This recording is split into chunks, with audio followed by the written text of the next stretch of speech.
নমস্কার, দেখছেন ভোট চর্চা। সঙ্গে আমি গৌরব রয়েছি। কেটিভি বাংলায় স্বাগত। দেখুন, এতদিন তো দেখলেন মূলত মানুষের দরবারে পৌঁছে গেলাম, বিভিন্ন জনপ্রতিনিধিদের নিয়ে ভোট নিয়ে যত কথা করেছি, সেখান থেকে সাধারণ মানুষের মতামত, নেতা নেতৃত্বরা কি বলছেন, সমস্ত বিবৃতি তুলে ধরেছি। কিন্তু এবার পালা নেতা নেতৃত্বদের, জনপ্রতিনিধিদের।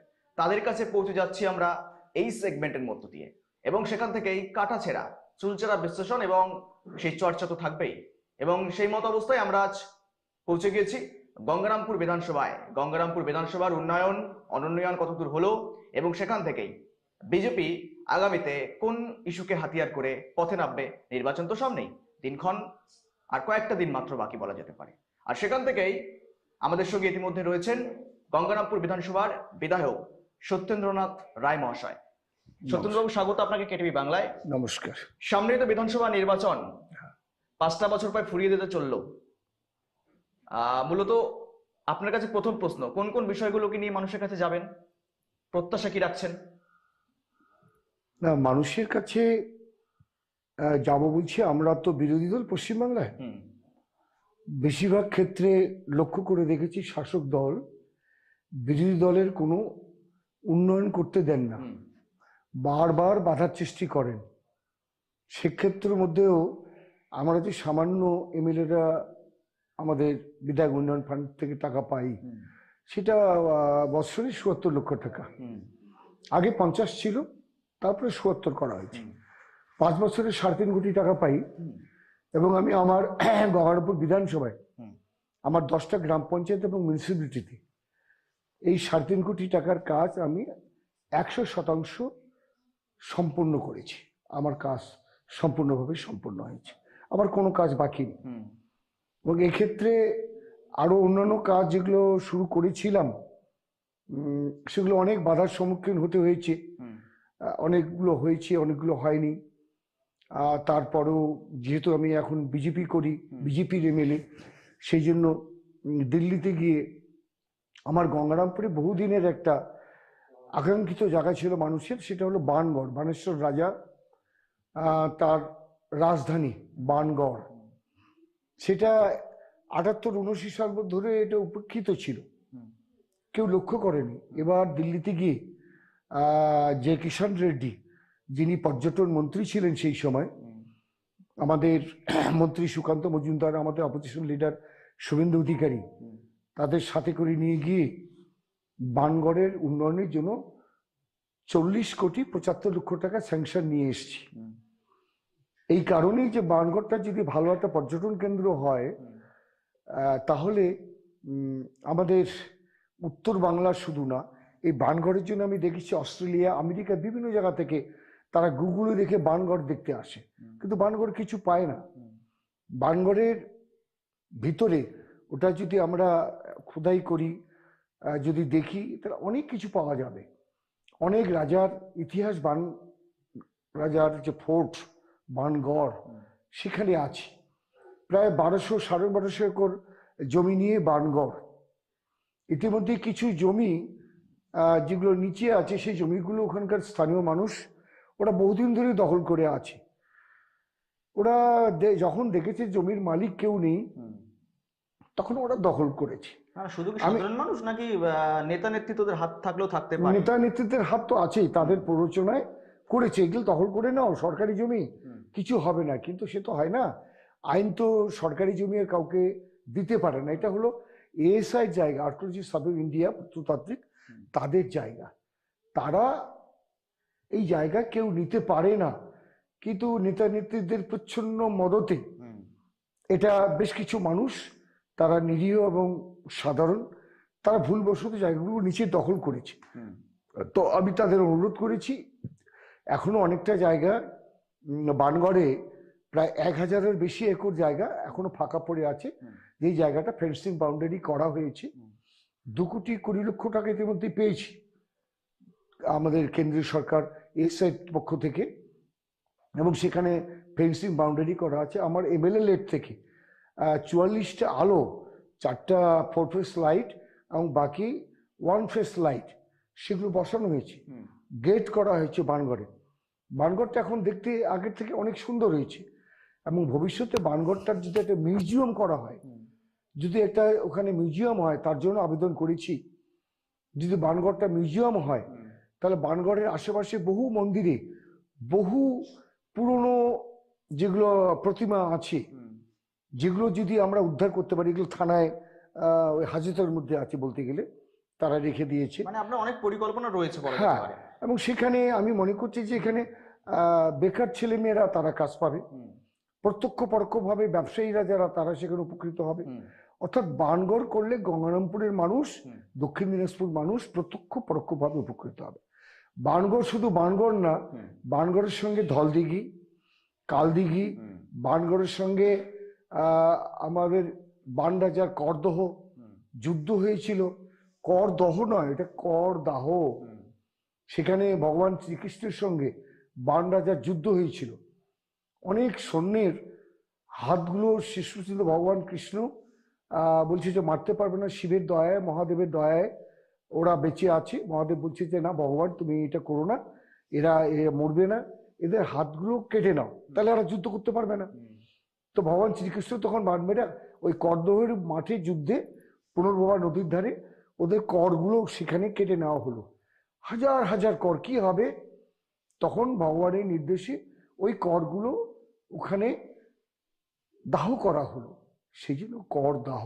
মানে অনেক নিদর্শন, অনেক পুরনো, অনেক পুরনো বিষয় রয়েছে। এবং বাণরাজা তপন দিঘি নয়, এটা তর্পণ দিঘি।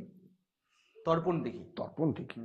বাণরাজা ওখানে গিয়ে তর্পণ করতেন, ওটাকে ধীরে ধীরে আস্তে আস্তে একটা তপন দিঘি হয়েছে, এবং সেটাও একটা ঐতিহ্যপূর্ণ জায়গা তপনে, সেটা হয়েছে। তো বাণরাজার ইতিহাস, গঙ্গারামপুরের তপনের দক্ষিণ দিনাজপুর জেলার ইতিহাস। এবং এখানে শুধু না, বাণরাজা এখান থেকে কুচবিহার, কুচবিহার থেকে আসাম, আসাম থেকে গঙ্গারামপুর, এই বাণরাজার বিস্তীর্ণ এলাকা, এটা বাণরাজার। বোঝাই যাচ্ছে এখানে বিধায়কবাবু বলতে চাইছেন সরাসরি ভাবে পর্যটনের উপর ব্যবস্থা যদি জোর দেওয়া হয়, কর্মসংস্থান যেমন বাড়বে, পাশাপাশি ইকোনমিক্যালি অর্থনৈতিকভাবে সচ্ছল হবে আপনার এলাকা। এটা আপনার দাবি দাবা রয়েছে, পরিকল্পনা রয়েছে। এবার আসি একটু আপনি ফ্ল্যাশব্যাকে। 2011, 2016, 2021 তিনবার দাঁড়ালেন, দুবার জিতলেন, একবার হেরে গেলেন। যেবার হেরে গেলেন সেবার কি পরাজয় হয়েছিল নাকি হারিয়ে দেওয়া হয়েছিল? অভিযোগটা কি? আমাকে জোর করে হারিয়ে দেওয়া হয়েছিল। গঙ্গারামপুরের মানুষ, দক্ষিণ দিনাজপুর জেলার মানুষ সবাই জানে আমি তখন তৃণমূলের প্রার্থী। গঙ্গারামপুরে আমি যা ডেভেলপমেন্ট করেছি, এখনো দায়িত্ব নিয়ে বলছি, সেটা তৃণমূলের অন্য কোনো নেতা করেনি। কারোর নাম বলবো না, কারোর নাম বলে কাউকে ছোট করব না, ওদেরকে সবাইকে সম্মান করি, কিন্তু ওরা কেউ উন্নয়ন করতে পারে না আমি যেটা উন্নয়নটা করেছি। অর্থাৎ আমি অনেককে জিজ্ঞাসা করছিলাম, তৃণমূলে বড় বড় মন্ত্রী যারা নবান্নের দিকে, 835 কোটি টাকা ডেভেলপমেন্ট করছিলাম 5 বছরে। এবং সেই সময় মমতা ব্যানার্জি বাংলার মুখ্যমন্ত্রী সাগরদিঘি উপনির্বাচনে এসে অন ক্যামেরা উনি বক্তৃতায় বলেছিলেন, উন্নয়ন করতে গেলে গঙ্গারামপুরের এমএলএ সত্যেন রায়ের কাছে যাও, উন্নয়ন কিভাবে করতে হয় ওর কাছে গিয়ে শেখো। শুধু উন্নয়ন করলে উন্নয়ন করা যায় না, উন্নয়ন করতে গেলে অনেক পরিকল্পনা মাথায় নিয়ে এগোতে হয়, অনেক পরিশ্রম করতে হয়, মমতা ব্যানার্জি বলেছিলেন। এই 835 কোটি টাকার ডেভেলপমেন্ট, আমি পলিটেকনিক কলেজ করেছি গঙ্গারামপুরে, আমি আইটিআই কলেজ করেছি, জলের প্রকল্পে 400 কোটি টাকা দিয়েছি, একটা মধ্য শিক্ষা পর্ষদের একটা মডেল স্কুল করেছি চারসারাতে। আমি তাঁতের উপরে একটা প্রকল্প বাংলায় এসেছিল, একটা প্রকল্প, একটা বাংলায়, একটা হায়দ্রাবাদে, একটা আসামে, সেটা আমি গঙ্গারামপুরে নিয়ে এসেছি 52 কোটি টাকা। ঠ্যাঙ্গাপাড়ে আমার অফিস আছে। আপনি যে সময় এনেছিলেন তারপর আর পরবর্তী থেকে পদক্ষেপ কেউ কোনো কিছু নেই, এসে পড়ে আছে। এটা এখানকার তাঁতি ভাই যারা গঙ্গারামপুরে, আপনারা সবাই জানেন যে গঙ্গারামপুরে 50 থেকে 60,000 মানুষ তাঁতের কর্মের সঙ্গে যুক্ত। এরা তাঁত না চললে ওরা খেতে পায় না, বাঁচতে পারে না। এরা তাঁত শিল্পী, এরা এখন চলে যাচ্ছে বাইরে, কেউ নদিয়ায় চলে যাচ্ছে, কেউ আসামে চলে যাচ্ছে, কেউ আরো অন্ধ্রপ্রদেশে চলে যাচ্ছে তাঁতের কাজের জন্য। কিন্তু সেই সময় পরিকল্পনা ছিল এটা যদি গঙ্গারামপুরে হয় তাহলে তাঁতিরা বাঁচবে বিভিন্ন ভাবে। এবং এখানে যারা সুদখোর বলবো, আমি তাদের ছোট করব না, ওরা করে কি ওই সুতোগুলো বিক্রি করতে গিয়ে ডবল দাম দেয়, এবং তাঁতিরা বাধ্য হয় তাদের কাছে ডবল দামে সুতো কিনে তাঁতের শাড়ি তৈরি করতে। এটা গঙ্গারামপুরের ইতিহাস। আমি তখন বললাম যে না, তোমরা এখান থেকে সুতো নাও, গভর্নমেন্ট রেটে সুতো নাও, আর গভর্নমেন্ট রেটে সুতো নিলে তোমার শাড়িটাও তুমি সস্তা বিক্রি করবে, অর্থাৎ তুমিও উপকৃত হবে, গভর্নমেন্ট তোমাকে লোন দিয়ে সুতো দিবে। কিন্তু স্থানীয় মহাজনরা তারা অনেক বেশি দাম নিয়ে ওরা সুতো বিক্রি করত, এবং সেইভাবে গরিব তাঁতিরা তারা তাঁতের শাড়ি তৈরি করতে বাধ্য হতো এবং ওইভাবে বাজারে বিক্রি হতো। আমাদের বৈদেহী শাড়ি বাংলার বিখ্যাত। কলকাতা একদিন আমি শিয়ালদার একটা দোকানে গিয়েছিলাম, শিয়ালদা কি যেন একটা বড় দোকান, কাপড়ের দোকান, একদম উড়াল ইয়ের নিচেই। বলছে, দাদা বৈদেহী শাড়ি দেখুন, বৈদেহী শাড়ি দেখুন। আমি যে বৈদেহী তো আমার এখানে গঙ্গারামপুরে, ওরা বৈদেহী শাড়ি বিক্রি করছে গোটা বাংলার মানুষের কাছে। বৈদেহী শাড়ি এত প্রিয় শাড়ি ছিল বাংলার মানুষের কাছে, জামদানি শাড়ি প্রচুর। এখন মানে মুনাফা করতে পারে চাইলে পরে তাঁতিরা, কিন্তু সেখান থেকে দাঁড়িয়ে ডেভেলপমেন্ট করার চেষ্টা করেছেন। কিন্তু পরবর্তীতে এই যে সময়টা সরকারি দলে যারা ছিল, যখন আমি ছেড়ে আসলাম, ওরা আমাকে বোম মারছে। এত উন্নয়ন করার পরে ওরা আমাকে গুলি করছে। আমি সহ 15 জন মানুষ, 16 জন মানুষ আহত হলাম, গঙ্গারামপুর হাসপাতালে ভর্তি হলাম। আপনি কিন্তু বিস্ফোরক দাবি করছেন। হ্যাঁ, এটা একদম আমি এফআইআর করেছিলাম নেতাদের বিরুদ্ধে, কোনো অ্যাকশন হয়নি, কোনো অ্যাকশন হয়নি। যাদের বিরুদ্ধে এফআইআর করছিল, যারা আমাকে গুলি করেছিল, বোম মেরেছিল, গোটা এলাকার মানুষ জানে, টিভিতে দেখানো হয়েছিল। আমি অসুস্থ রক্তাক্ত, আমি হাসপাতালে ভর্তি হয়েছি। মানে শাসক দলকে মেরেছে, শাসক দলকে মারছে। আমার অপরাধ কেন? আমি এত বেশি ওদের থেকে কেন ডেভেলপমেন্ট বেশি করলাম? আমার বাড়ি গঙ্গারামপুরে, গ্রামে বাড়ি, একটা নিম্ন শ্রেণীর পরিবার থেকে এসেছি। না আমার বাবার পরিচয়, না আমার কোনো পূর্ব বংশের কোনো পরিচয়। একটা সাধারণ পরিবার থেকে উঠে এসে রাজনীতি করছি। এর আগে 3 বার পার্লামেন্ট কন্টেস্ট করেছি, 84, 89, 96। তখন আমার বয়স ছিল 26 বছর। অল্প ভোট হেরেছিলাম, 4 লাখ ভোট পেয়েছিলাম। আমি মাত্র 18,000, 20,000 ভোটে সেই সময় হেরেছিলাম 84-এ। এবং তখন থেকে এই গ্রাম থেকে রাজনীতি করতে করতে করতে আজকে এই জায়গায় মানুষের আশীর্বাদে, জনতা জনার্দন, ভগবান যারা আমাকে ভোট দিয়ে জিতিয়েছে, তাদের আশীর্বাদে আজকে এখানে পৌঁছেছি। তারপরও 16 সালে আমাকে জবরদস্তি আমার দল তৃণমূল, সেই সময় তারা আমাকে গুলি করে বোম মেরে আমাকে, মানুষকে আতঙ্কিত করে দিল। মানুষ আর ভোট দিতে পারলো না, আমি হেরে গেলাম। মানে গোষ্ঠীকন্দলের অভিযোগ। গোষ্ঠীকন্দল, একদম গোষ্ঠীকন্দল। কেন বেশি উন্নয়ন করেছি? কেন আমার ডাকে এত লোক আসে? কেন মানুষ আমাকে এত ভালোবাসে? আপনি উন্নয়ন করবেন না, আমাকে করতে দিবে না, কেন আমি করছি? কেন করছি? আচ্ছা, গঙ্গারামপুর যে সুপার স্পেশাল হাসপাতাল, এটা তো হরিরামপুর হতে পারত, এটা তো অন্য জায়গায় হতো, কুসুমুন্ডি হতে পারত। গঙ্গারামপুর কেন হলো? জেলা পরিষদ থেকে রেজলিউশন নেওয়া হয়েছিল যে এটা হরিরামপুরে যাবে। আমি এই কলকাতায় স্বাস্থ্য ভবনে, ডক্টর দেবনাথ ছিলেন ডিরেক্টর, তার কাছে 3 দিন ধর্ণা দিয়ে শেষ পর্যন্ত বাংলার মুখ্যমন্ত্রীর কাছে আদায় করে নিতে পেরেছিলাম যে গঙ্গারামপুরই হবে।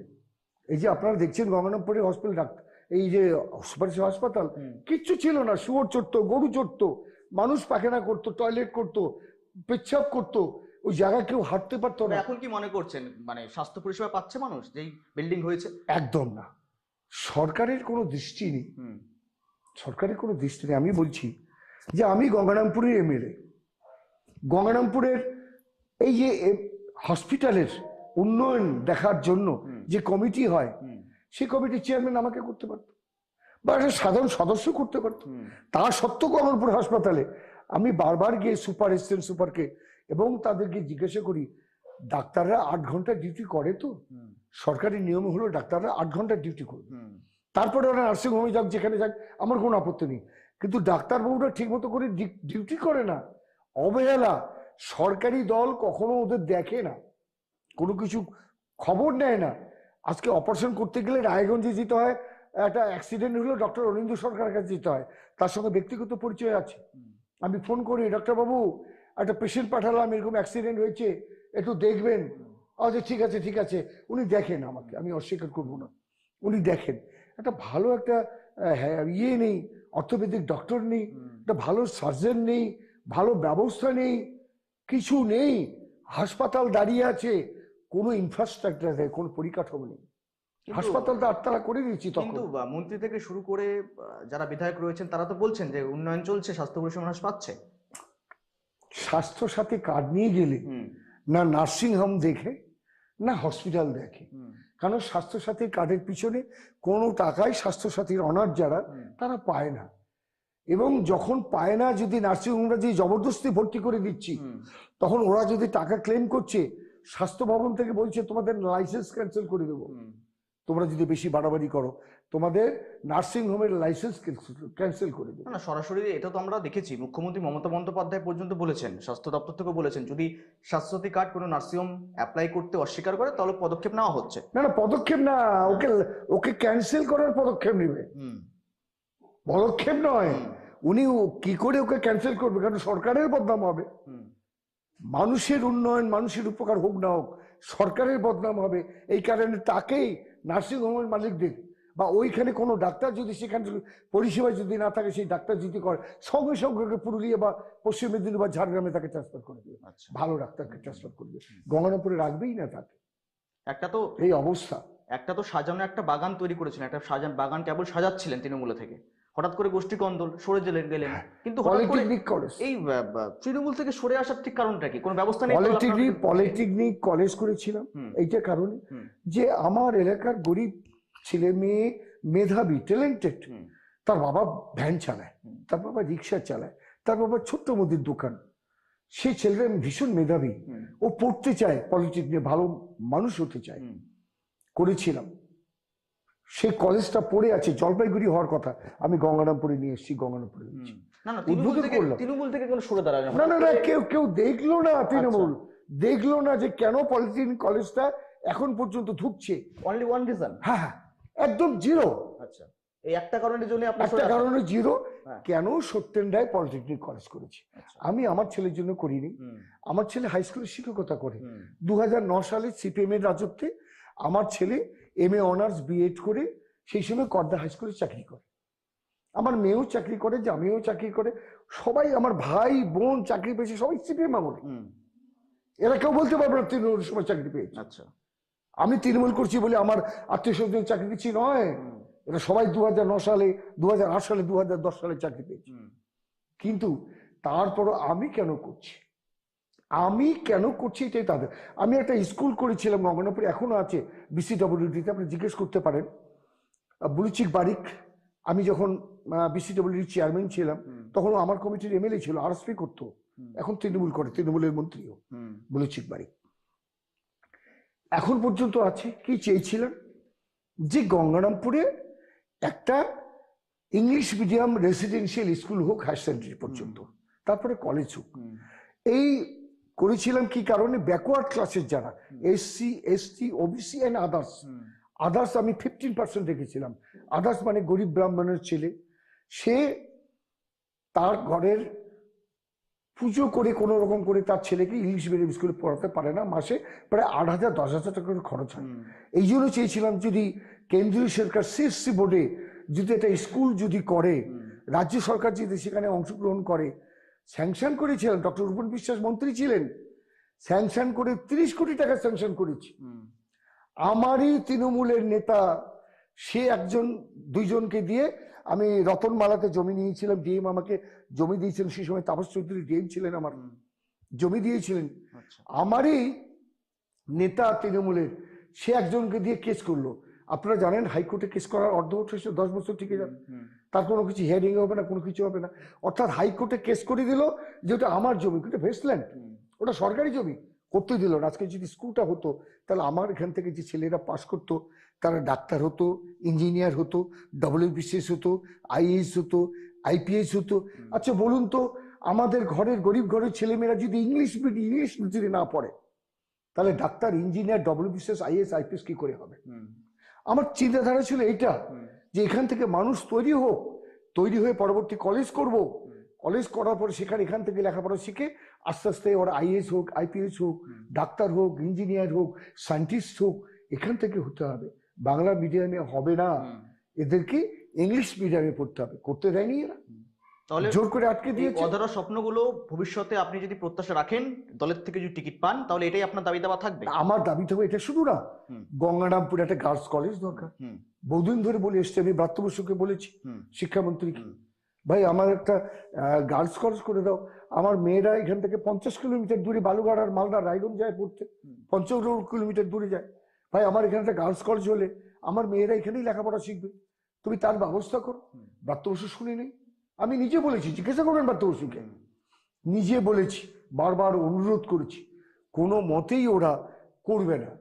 একটা গঙ্গারামপুরে একটা একটা বিকল্প ব্রিজের দরকার। এত জ্যাম, এত মানুষ, এত যানজট হয়ে গেছে গঙ্গারামপুরে, পপুলেশন বেড়ে গেছে, মোটরসাইকেল সাইকেল গাড়ি বেড়ে গেছে, মানুষের সংখ্যা বেড়ে গেছে। একটা ব্রিজ সেই সবে কোনকালে হয়েছে, আর একটা বিকল্প ব্রিজ দরকার। বারবার বলেছি যে ওখানে বাজারের ওই দিক থেকে আরেকটা বিকল্প ব্রিজ হোক, এবং বিকল্প ব্রিজ হলে ওই দিক দিয়ে মানুষ সোজা তপন চলে যাবে, তপন দিয়ে বালুঘাট যাবে। করেনি। আমার স্বপ্ন যে বিকল্প ব্রিজ একটা হোক, এবং আরেকটা অন্তত গার্লস কলেজ হোক, আর ওই ইংলিশ মিডিয়াম রেসিডেন্সিয়াল যেটা স্কুল চেয়েছিলাম গরিব মেধাবী ছাত্রছাত্রীদের জন্য, সেই স্কুলটাও হোক, এটা চেয়েছি। আমি একটা চেষ্টা করলাম অন্তত 3 বছর ধরে।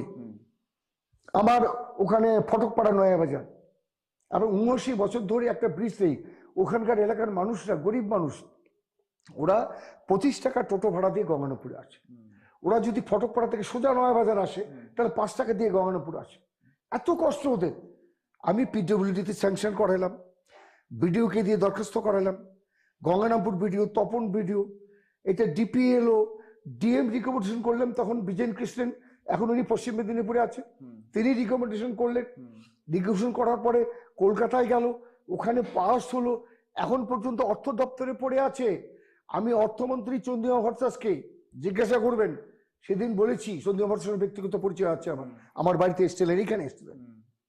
আমি যে চন্দ্রিমাদি আমার এটা করে দাও, মানুষগুলো খুব কষ্ট পাচ্ছে, খুব গরিব মানুষরা অনেক কষ্ট করে ওরা দূর থেকে গঙ্গারামপুর যায় ফটকপাড়া থেকে, একটু দয়া করে ব্রিজটা স্যাংশন দাও, মাত্র 5 কোটি 39 লক্ষ টাকা।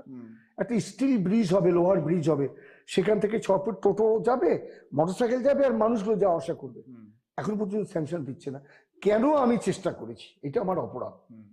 আর একটা উদয়ন গুহকে বলেছি বারবার করে, আজকে উদয়ন গুহকে পেয়ে আমি তাপস সিংহরাকে আজকে আবার ফোন করেছি, বলছি যে কেন হচ্ছে না? বলে স্যার এখনো তো টাকা আসেনি, কবে আসবে? ইলেকশন যখন ঘোষণা করবে তখন টাকা আসবে। অর্থাৎ আপনারা কি দিবেন না? এখানে আপনাদের ছবি পাঠিয়েছি, ওখানকার মেয়েরা বউয়েরা ঘাড়ে করে বাচ্চা নিয়ে ওই জল পার হয়ে, প্রায় অন্তত অনেকটা জল পার হয়ে ওই দিকে স্কুল আছে, আর ওইদিকে আছে আইসিডিএস সেন্টার, সেখানে বাচ্চাকে মাথায় করে নিয়ে যায়। আপনাদের এতবার করে অনুরোধ করলাম, নিজে এসে ইনকোয়ারি করে দেখলেন, তাও এই ব্রিজটা একটা কালভার্ট ব্রিজ, সেটা করে দিচ্ছেন না। টাকা নেই আপনাদের, করছেন না আপনারা। আজকেও বলেছেন, বারবার করে চাপ দিতে। যন্ত্রণা তো হয় দাদা, যন্ত্রণা হওয়ারই বিষয়। প্রচন্ড যন্ত্রণা। ওরা যেটা করছে, মানুষের জন্য সবকিছু করা উচিত। কে তৃণমূল করলো, কে বিজেপি করলো, কে সিপিএম করলো, কংগ্রেস করলো না।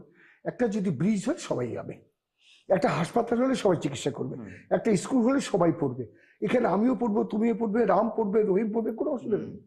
আজকে জলের জন্য গেছি তপন বিডিও অফিসে, বিডিওকে বললাম যে আমি 2012 সালে পিএসসি থেকে 400 কোটি টাকা স্যাংশন দিয়েছি। পিএসসি বলছিল, আমি বিধানসভায় আমি প্রশ্ন করেছিলাম, পুলক রায় ছিলেন মন্ত্রী, ওখানে মুখ্যমন্ত্রী বসেছিলেন, যে কেন এখন পর্যন্ত 12 সালে স্যাংশন হয়েছে, আজকে 14 সাল, এখন পর্যন্ত কেন পিএসসি প্রজেক্টটা হলো না? ঘরে ঘরে জল যাবে মানুষের, মানুষ পরিশুদ্ধ পানীয় জল পাবে, অর্থাৎ আর্সেনিক ফ্লোরাইড মুক্ত পানীয় জল পাবে। শুধু জল পেলে হবে না, পরিশুদ্ধ পানীয় জল। আমাদের জেলায় সবচেয়ে ফ্লোরাইড বেশি, মালদায় আর্সেনিক বেশি। তো এই ফ্লোরাইড মুক্ত জলটা পাবে, কেন পাচ্ছে না? পুলক রায় দাঁড়িয়ে বলছিলেন মমতা ব্যানার্জির সামনে, মুখ্যমন্ত্রীর সামনে, বলে ডিসেম্বর মাসের মধ্যে করে দেবো। আমি আজকে বিডিওকে বললাম, আমি পিএসসি এক্সিকিউটিভ ইঞ্জিনিয়ার মিস্টার কর, তাকে ধরলাম, আপনি আমাকে কথা দিয়েছিলেন যে ডিসেম্বর মাসের মধ্যে আপনি করবেন, যে জল পাবে সবাই মিলে। কেন চেষ্টাতে জল পায় না? কেন ওখানে ভুইবালি পাড়ায় জল পাচ্ছে না? কেন বহু জায়গায় জল পাচ্ছে না? জলের জন্য কেন চিৎকার করছে? জল কষ্টটা রয়েছে আপনার এলাকায়। তপন এলাকায় এত জলের কষ্ট, মানুষ এখনো পুকুরের জল খায়।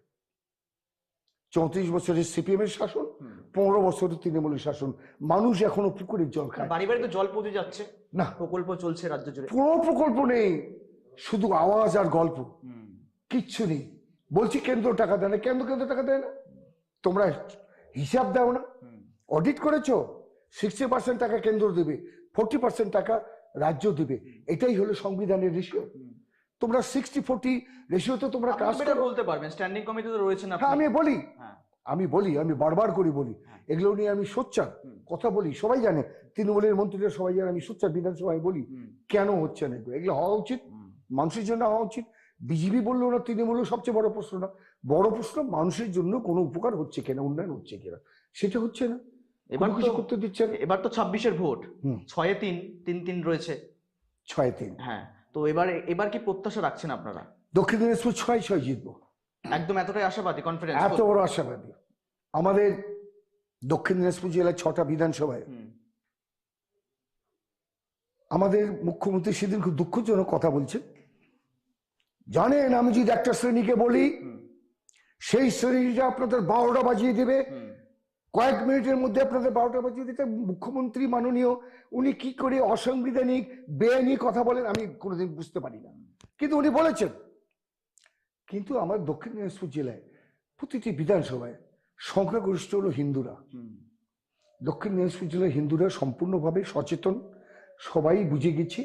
করছে তৃণমূল, ভোট দেবে পদ্মফুল, করছে তৃণমূল, ভোট দেবে পদ্মফুল, যেটা 11 সালে অনেক বিস্ফোরক কথা বললেন।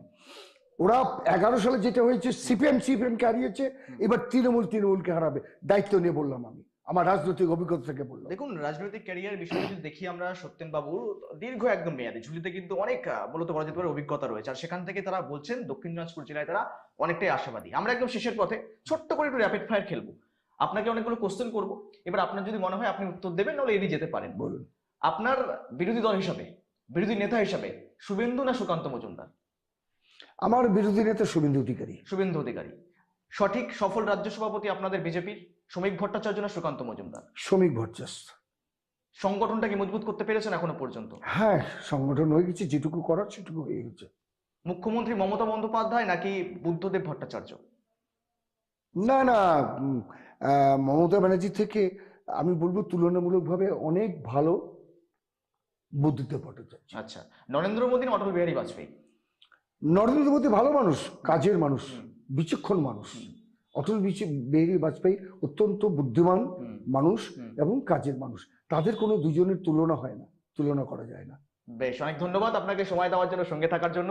একেবারে বুঝতেই পারছেন, সত্যেন্দ্রনাথ রায়ের এলাকায় এসেছিলাম, বিজেপির গড়, তারা এবারও ফুল ফর্মে রয়েছেন, আশাবাদী রয়েছেন, কোমর বেঁধে নেমে পড়বেন আসন্ন নির্বাচনকে কেন্দ্র করে, এই আশা করা যাচ্ছে। এবং সেখান থেকে মানুষের আশা আকাঙ্ক্ষাগুলো কোথায় কোথায় রয়েছে, কোন কোন বিষয়গুলো নিয়ে পৌঁছে যাবেন, কি কি দাবি দাবা রয়েছে, সমস্ত বিষয় আজকে ভোট চর্চায় আলোচনা করলাম। ভালো থাকবেন, সুস্থ থাকবেন। আজকের মতন ভোট চর্চা এখানে শেষ করছি। নমস্কার।